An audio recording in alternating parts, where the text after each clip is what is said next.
नमस्कार. अडीचच्या बातमीपत्रात मी विनायक घोडे आपलं स्वागत करतो. सुरुवातीला एक नजर ठळक बातम्यांवर. नीट परीक्षेतून राज्यांना एका वर्षासाठी सवलत देण्याबाबत अध्यादेश काढण्याच्या प्रस्तावाला केंद्रीय मंत्रिमंडळाची मान्यता. अध्यादेशाच्या निर्णयामुळे राज्य शिक्षण मंडळाच्या विद्यार्थ्यांना दिलासा, मुख्यमंत्र्यांची प्रतिक्रिया. पश्चिम बंगाल, तामिळनाडू, आसाम आणि केरळमध्ये सत्ता स्थापनेच्या हालचाली सुरू. गेल्या 2 वर्षात देशाची ऊर्जा प्रगती तुटवड्याकडून अतिरिक्त निर्मितीकडे, पीयूष गोयल. संदीप सावंत मारहाण प्रकरणी काँग्रेसचे माजी खासदार निलेश राणे यांची चिपळूण पोलीस ठाण्यात शरणागती. आणि रोनू चक्रीवादळाचा आंध्र प्रदेशला जोरदार तडाखा, अतिवृष्टीमुळे जनजीवन विस्कळीत. नमस्कार. आता बातम्या विस्तारानं पाहूयात. राज्य शिक्षण मंडळाच्या विद्यार्थ्यांना या वर्षासाठी नीट परीक्षेतून सवलत देण्यासाठी अध्यादेश काढण्याच्या प्रस्तावाला आज केंद्रीय मंत्रिमंडळानं मान्यता दिली. यामुळे राज्यातल्या अनेक विद्यार्थ्यांना दिलासा मिळालाय. वैद्यकीय प्रवेशासाठी नीट ही सामायिक प्रवेश परीक्षा असून देशातली सर्व सरकारी महाविद्यालयं, खासगी वैद्यकीय महाविद्यालयं आणि अभिमत विद्यापीठातले प्रवेश या परीक्षेच्या माध्यमातूनच व्हावेत, असा निर्णय सर्वोच्च न्यायालयानं दिला होता.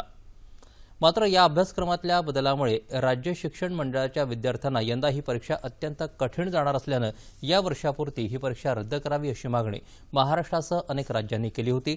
त्या पार्श्वभूमीवर केंद्रीय मंत्रिमंडळानं आज अध्यादेश काढायला मान्यता दिली. केंद्रीय आरोग्यमंत्री जे.पी. नड्डा, राष्ट्रपती प्रणव मुखर्जी यांची भेट घेऊन त्यांच्यासमोर या अध्यादेशाची गरज स्पष्ट करण्याची शक्यता आहे. अध्यादेश जारी झाल्यानंतर राज्य शिक्षण मंडळाच्या विद्यार्थ्यांना यंदा ही परीक्षा द्यावी लागणार नाही.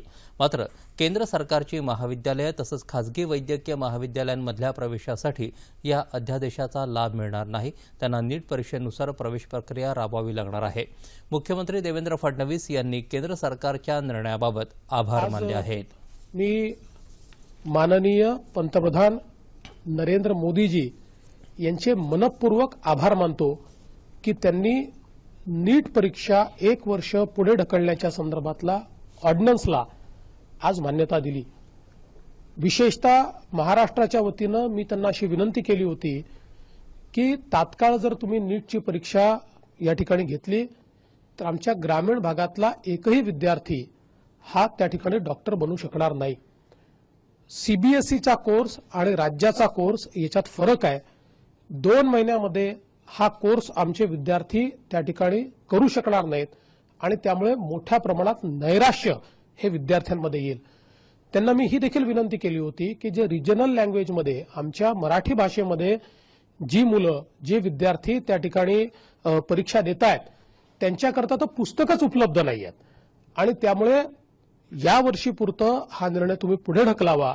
आम्ही प्रयत्नपूर्वक पुढच्या वर्षीची तयारी करू आणि त्या माध्यमातून आम्ही नीटचा सामना करू. मी माननीय पंतप्रधान महोदयांचे अतिशय मनपूर्वक आभार मानतो की लाखो विद्यार्थ्यांची अडचण त्यांनी समजून घेतली आणि केंद्र सरकारने हा निर्णय घेतला. खऱ्या अर्थानं जनतेचं सरकार, खऱ्या अर्थानं विद्यार्थ्यांचं सरकार हे कशा प्रकारे त्यांच्याकरता धावून येतं हे आज माननीय पंतप्रधान मोदीजींनी दाखवून दिलंय. आसाम, पश्चिम बंगाल, तामिळनाडू आणि केरळ या 4 राज्यांमध्ये तर पुडुचेरी या केंद्रशासित प्रदेशात झालेल्या विधानसभा निवडणुकांचे निकाल जाहीर झाले असून जनादेश स्पष्ट झालाय. आसाममध्ये भारतीय जनता पार्टीनं जोरदार मुसंडी मारत गेल्या 15 वर्षापासून असलेल्या काँग्रेसच्या वर्चस्वाला मोठमती दिली आहे. विधानसभेच्या 126 जागांपैकी भाजपा प्रणित आघाडीनं तब्बल 86 जागा जिंकल्या असून काँग्रेसचं पानिपत केलं आहे.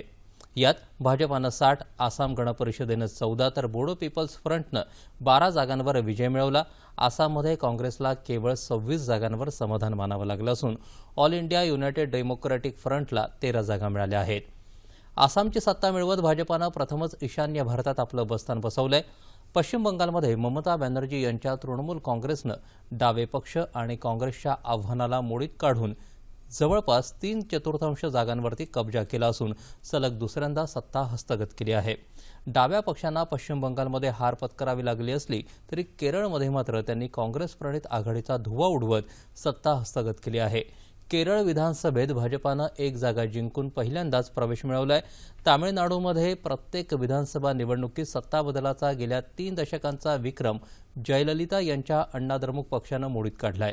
जनमत चाचण्यांचा अंदाज खोटा ठरवत जयललिता यांनी द्रमुकला धोबीपछाड देत तामिळनाडूची सत्ता सलग दुसऱ्यांदा आपल्या ताब्यात ठेवली आहे. या 4ही राज्यांमध्ये काँग्रेसला दारुण पराभव पत्करावा लागला असला तरी पुडुचेरीमध्ये मात्र काँग्रेसनं द्रमुकच्या साथीनं सत्ता ताब्यात ठेवण्यात यश मिळवलं आहे.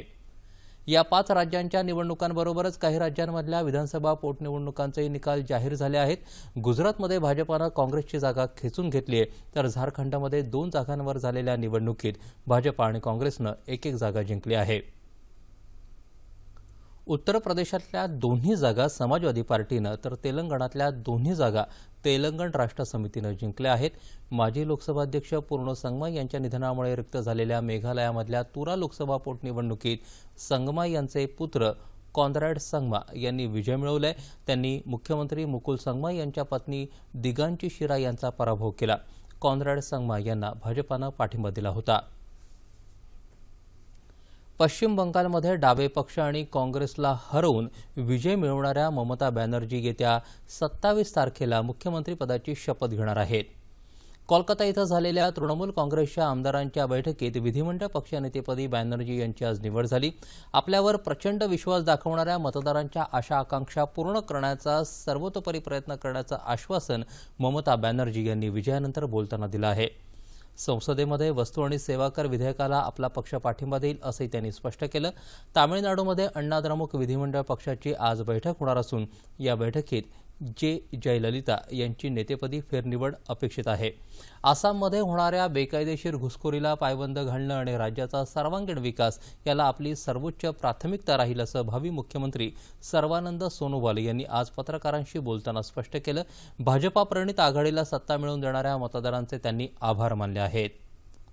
असम की जनता ने जो हमें समर्थन दिया है, जो आशीर्वाद दिया है, हमें इज्जत करना ही होगा और जनता के आदेश को पालन करना ही होगा. जनता की अपेक्षा के मुताबिक हमें अगले दिनों में ईमानदारी से काम करना होगा. ये जनता की अपेक्षा है हमसे. हम मेहनत करें, राज्य का विकास करें, ये जनता की अपेक्षा है हमसे. सोनोवाल येत्या 24 मे रोजी मुख्यमंत्रीपदाची शपथ घेणार असून गुवाहाटीमध्ये होणाऱ्या शपथविधी सोहळ्याला पंतप्रधान नरेंद्र मोदी हजर राहणार आहेत. दरम्यान केरळमधल्या पराभवाचा स्वीकार करून मुख्यमंत्री ओमनचंडी यांनी आपला राजीनामा राज्यपाल पी सथाशिवम यांच्याकडे आज सुपूर्द केला. डाव्या आघाडीनं केरळचे नवे मुख्यमंत्री म्हणून मार्क्सवादी कम्युनिस्ट पक्षाचे पॉलिट ब्युरो सदस्य पी विजयन यांच्या नावाची घोषणा केली आहे. राष्ट्रपती प्रणव मुखर्जी येत्या 24 मे ते 27 मे दरम्यान चीनच्या दौऱ्यावरती जाणार आहेत. त्यांच्यासोबत एक शिष्टमंडळ जाणार असून त्यात केंद्रीय वस्त्रोद्योग मंत्री संतोष गंगवार, 4 खासदार आणि अनेक उच्च संस्थांमधल्या प्रमुखांचा समावेश आहे. राष्ट्रपती बीजिंगमध्ये चीनच्या नेत्यांसोबत बैठक घेणार असून शिक्षणतज्ज्ञ आणि विद्यार्थ्यांनाही मार्गदर्शन करतील. यावेळी दोन्ही देशांमध्ये काही सामंजस्य करार देखील होण्याची शक्यता आहे.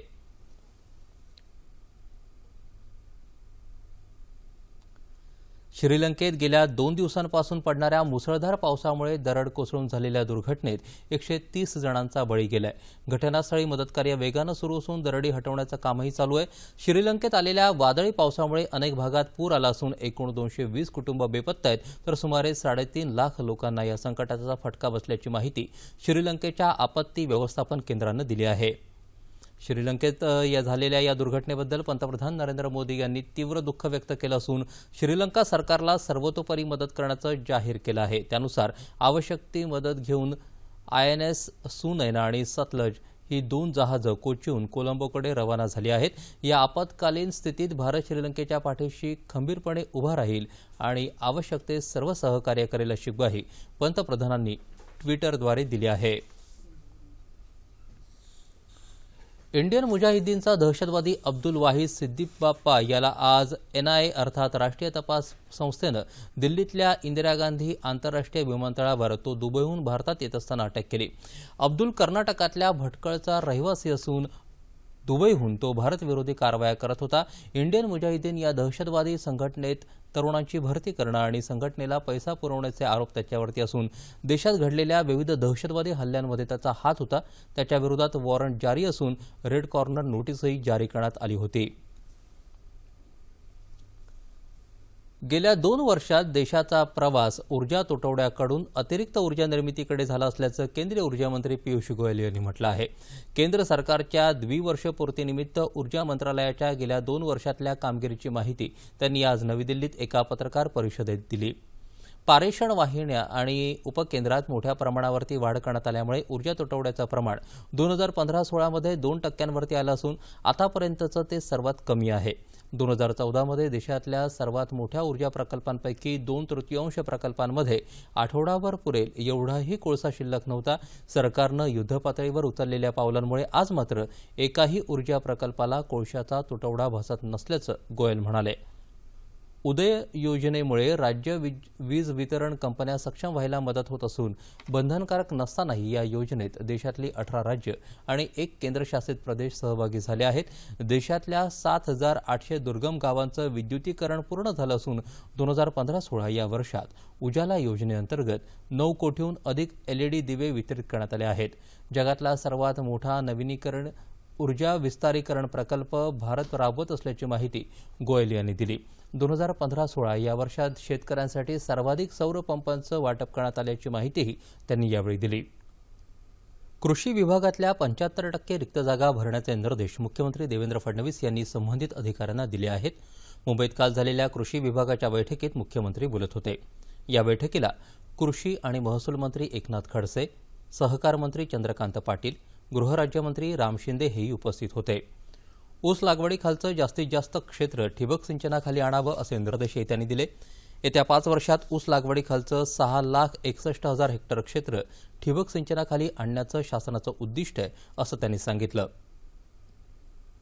शेतीच्या शाश्वत विकासासाठी शासन सुधारणा प्रक्रिया राबवत आहे असंही मुख्यमंत्र्यांनी या बैठकीत स्पष्ट केलं.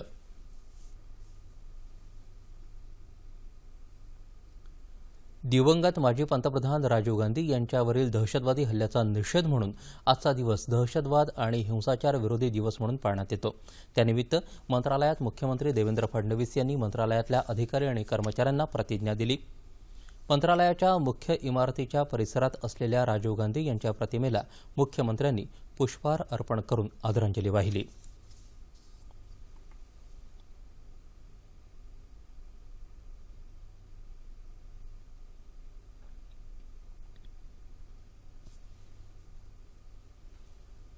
दुष्काळाचा यशस्वी मुकाबला करण्यासाठी शेतकऱ्यांच्या पाठीशी ठामपणे उभं राहा. पाणी, वीज आणि पीक कर्ज सुलभपणे उपलब्ध होईल यासाठी प्रयत्न करा असे निर्देश राज्याचे पाणी पुरवठा आणि स्वच्छता मंत्री बबनराव लोणीकर यांनी जिल्हा प्रशासनाला दिले आहेत. नांदेड जिल्ह्यात लोहा तालुक्यात टंचाईच्या परिस्थितीच्या पाहणी दौऱ्यात त्यांनी जलयुक्त शिवार अभियानातल्या कामाची पाहणी केली. त्यानंतर जिल्हाधिकारी कार्यालयात आयोजित आढावा बैठकीत ते बोलत होते.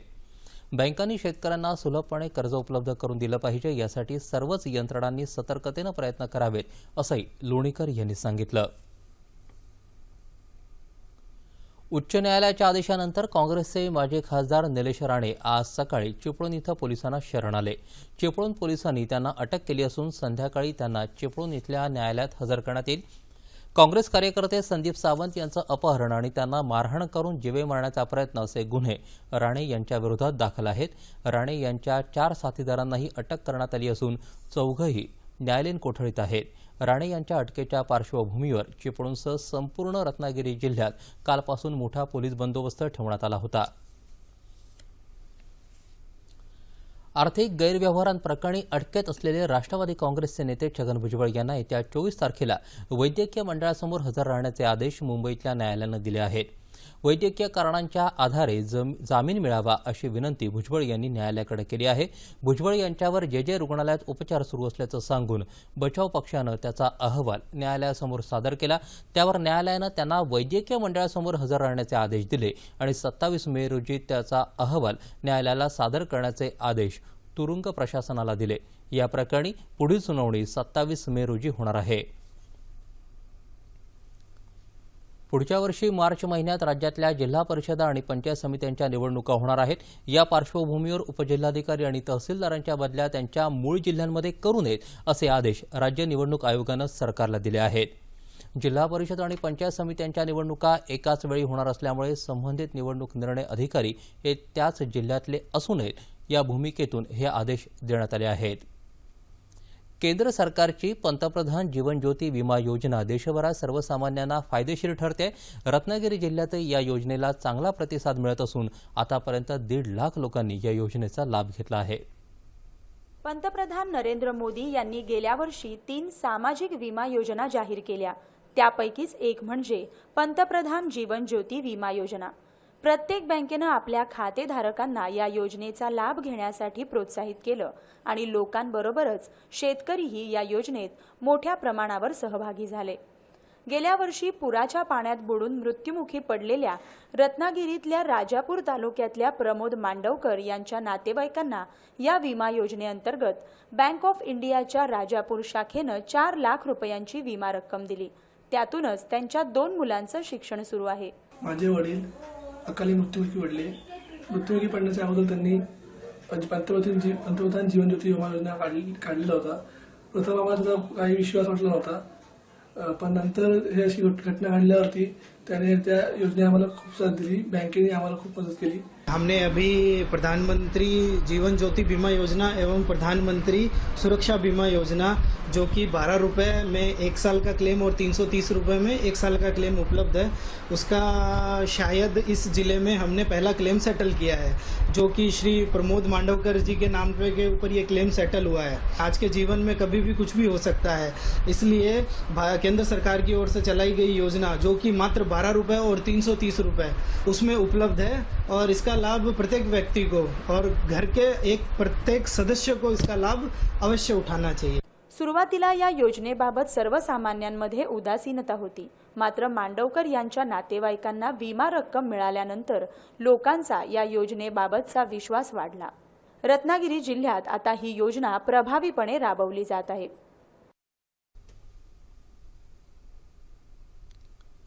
अण्णाभाऊ साठे महामंडळात राष्ट्रवादी काँग्रेसच्या नेत्यांनी 2014 मध्ये 19,972 बोगस लाभार्थींच्या नावानं 95 कोटी रुपयांचा अपहार केल्याचा आरोप भाजपाचे खासदार किरीट सोमय्या यांनी केला आहे. काल ते औरंगाबाद इथं झालेल्या पत्रकार परिषदेत बोलत होते. अपहार केलेली रक्कम बीड, जालना, भंडारा, बुलढाणा आणि पुणे इथल्या विधानसभा निवडणुकात वापरल्याचंही ते म्हणाले. दोषींवर कठोर कारवाई करण्याची मागणीही सोमय्या यांनी यावेळी केली. आपल्या घाटकोपर मतदारसंघात मराठवाड्यातल्या दुष्काळग्रस्त भागातून सुमारे 1,000 माणसं स्थलांतरित झाली असून भाजपातर्फे त्यांना मदत केली जात असल्याचंही त्यांनी सांगितलं. देशात मतपेढीच्या राजकारणाची पद्धत काँग्रेसनं आणली, पण त्याच राजकारणानं आसाममध्ये काँग्रेसला पराभव पत्करावा लागला. आसाममधला भाजपाचा दिमागदार विजय हा काँग्रेसच्या त्याच राजकारणाचा पराभव आहे, अशी परखड प्रतिक्रिया भाजपाचे राष्ट्रीय उपाध्यक्ष विनय सहस्त्रबुद्धे यांनी काल पुण्यात व्यक्त केली. शहर भाजपाच्या वतीनं आयोजित केलेल्या समृद्ध भारत समर्थ भारत मोदी सरकारची 2 वर्ष या विषयावरच्या व्याख्यानात ते बोलत होते. देशात मोदींचं सरकार आल्यानंतर अनेक नकारात्मक गोष्टीचं रूपांतर सकारात्मक गोष्टीमध्ये झालं. परराष्ट्राशी संबंध सुधारण्याबरोबरच मोठी गुंतवणूक आणण्यात सरकार यशस्वी झाल्यामुळे अनेक तरुणांना काम मिळणार असून अच्छे दिन येण्याची ही सुरुवात आहे, असंही ते यावेळी म्हणाले. सर्व शेजारी राष्ट्रांशी मधुर संबंध असावेत या दिशेने आपण प्रयत्न केलेत आणि सगळ्यात महत्त्वाचं म्हणजे पंतप्रधानांनी अतिशय प्रोएक्टिव्ह भूमिका घेऊन जगामध्ये काही नव्या गोष्टींचं सुतोवाच करून त्या दृष्टीने पावलं टाकायला सुरुवात केली. दुष्काळाच्या झळा माणसांबरोबरच वन्यजीवांनाही बसतायत. पाण्याच्या दुर्भिक्षामुळे वन्यजीव पाण्याच्या शोधात मानवी वस्तीकडे वळत आहेत. हे लक्षात घेऊन अहमदनगर जिल्ह्यात कृत्रिम पाणवठे तयार करण्यात आले आहेत. त्याचा वृत्तांत. अहमदनगर जिल्ह्यातल्या कामरगाव इथल्या 500 हेक्टर जमिनीवर वनक्षेत्र आहे. या जंगलात हरणांचे कळप, तरस, लांडगे, मोर यांसारख्या प्राण्यांचं वास्तव्य आहे. उष्णतेच्या तीव्र झळांमुळे प्राण्यांची पाण्यासाठी वणवण सुरू होती. हे लक्षात घेऊन सामाजिक कार्यकर्ते तुकाराम कातोरे यांनी पुढाकार घेतला आणि लग्न, वाढदिवस आणि अन्य समारंभात होणारा सत्काराचा खर्च टाळून ग्रामस्थांना मदतीचं आवाहन केलं. याला ग्रामस्थांनीही सकारात्मक प्रतिसाद दिला आणि लोकसहभागातून वन विभागात 12 कृत्रिम पाणवठे तयार करण्यात आले. या पाणवठ्यांमुळे वन्य प्राण्यांची तहान भागत आहे. शासकीय स्तरावर कसल्या प्रकारची त्या ठिकाणी सुविधा नसल्यामुळं समस्त ग्रामस्थ एकत्र आले आणि गावकऱ्यांनी निर्णय घेतला की हे वन्यजीव आपल्याला वाचवायचे आणि त्यासाठी या ठिकाणी आम्ही लोकसहभागातून विकत पाणी आणून पाणवठे तयार करून या ठिकाणी सुविधा तयार केलेली आहे.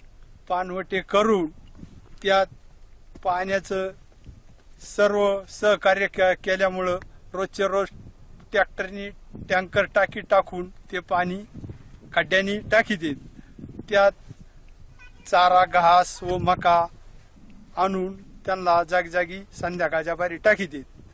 त्यामुळं हे हरिण जवळजवळ 100-150 कळप हे सायरावायरा भटकत होते. त्यामुळं ते इथं येऊन त्यांचं जीवन शांत झालं. या उपक्रमामुळे पाण्यासाठी शेजारच्या मानवी वस्तीत होणारा प्राण्यांचा वावर थांबल्यामुळे गावकऱ्यांकडूनही समाधान व्यक्त होत आहे. चीनमध्ये कुशान इथं सुरू असलेल्या महिलांच्या उबेर चषक बॅडमिंटन स्पर्धेच्या उपांत्य फेरीत आज चीनच्या लिजुरेनं भारताच्या सायना नेहवालचा 2-1 असा पराभव केला. भारतासाठी हा एक पराभवाचा धक्का आहे. जागतिक टेनिस क्षेत्रातला किमयागार म्हणून ओळखल्या जाणाऱ्या रॉजर फेडररनं शारीरिक दुखापतीमुळे यंदाच्या फ्रेंच खुल्या टेनिस स्पर्धेतून माघार घेण्याचा निर्णय घेतलाय. गुडघ्यावरची शस्त्रक्रिया आणि पाठदुखीच्या त्रासामुळे शरीर पूर्णपणे साथ देईल याची खात्री नसल्यामुळे आपण या स्पर्धेत न खेळण्याचा निर्णय घेतला असल्याचं फेडररनं म्हटलं आहे. मात्र लवकरात लवकर पूर्णपणे तंदुरुस्त होऊन आपण पुढच्या स्पर्धांसाठी मैदानात उतरू असा विश्वासही त्यानं व्यक्त केला. फेडररच्या या निर्णयामुळे सलग 65 ग्रँडस्लॅम स्पर्धा खेळण्याच्या विक्रमापासून त्याला वंचित राहावं लागणार आहे. बंगालच्या उपसागरातल्या कमी दाबाच्या पट्ट्यामुळे निर्माण झालेल्या रोनू चक्रीवादळानं आंध्र प्रदेशमधल्या कृष्णा, पूर्व गोदावरी आणि विशाखापट्टणम जिल्ह्यांना गेल्या 2 दिवसांपासून पावसानं चांगलं झोडपलंय. त्यामुळे तिथलं जनजीवन विस्कळीत झालं आहे. येत्या 48 तासात आंध्र प्रदेश आणि ओडिशा या राज्यातल्या समुद्रकिनारी वादळी वाऱ्यासह मुसळधार पावसाची शक्यता हवामान विभागानं वर्तवली आहे. मच्छीमारांनी समुद्रात उतरू नये असं आवाहन करण्यात आलं आहे. आंध्र प्रदेशमधल्या 9 जिल्ह्यांमध्ये अतिवृष्टीचा इशारा देण्यात आला आहे. रोनू चक्रीवादळामुळे आंध्र प्रदेशच्या राजा महेंद्रवरम, पूर्व गोदावरी, मच्छलीपट्टम आणि कृष्णा या जिल्ह्यांमध्ये राष्ट्रीय आपत्ती निवारण दलाच्या 4 तुकड्या तैनात करण्यात आल्या आहेत. दरम्यान आसाममध्ये सलग 3 दिवस मुसळधार पाऊस पडतोय. भूस्खलनामुळे आतापर्यंत 10 जणांचा मृत्यू झालाय. मदत आणि बचाव कार्यासाठी आपत्ती निवारण दलाची एक तुकडी आसामच्या करीमगंज इथं पाठवण्यात आली आहे. देशाच्या उत्तर भागात तीव्र उन्हाळ्यामुळे जनजीवन विस्कळीत झालं आहे. राजस्थानच्या अनेक भागात तापमानाचा पारा 50 अंश सेल्सिअसच्या वरती गेलाय. तेलंगणामध्ये अतिउष्णतेमुळे आतापर्यंत 309 जणांचा मृत्यू झाला आहे. राजधानी दिल्ली तसंच राजस्थान, मध्य प्रदेश, हरियाणा, उत्तर प्रदेश यासह 8 राज्यात उष्णतेची लाट असून ती आठवडाभर राहण्याची शक्यता हवामान विभागानं वर्तवली आहे.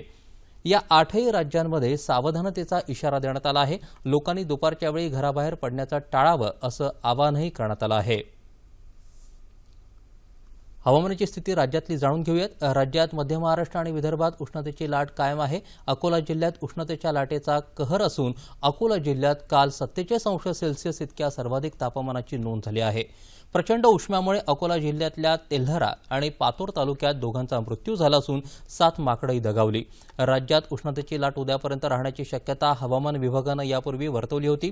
येत्या 24 तासात दक्षिण कोकण आणि विदर्भात तुरळक ठिकाणी पाऊस पडण्याची शक्यता आहे. याच काळात उर्वरित राज्यातलं हवामान प्रामुख्यानं कोरडं राहील असा हवामान खात्याचा अंदाज आहे. हवामान जाणून घेतल्यानंतर आता पाहूया ठळक बातम्या पुन्हा एकदा.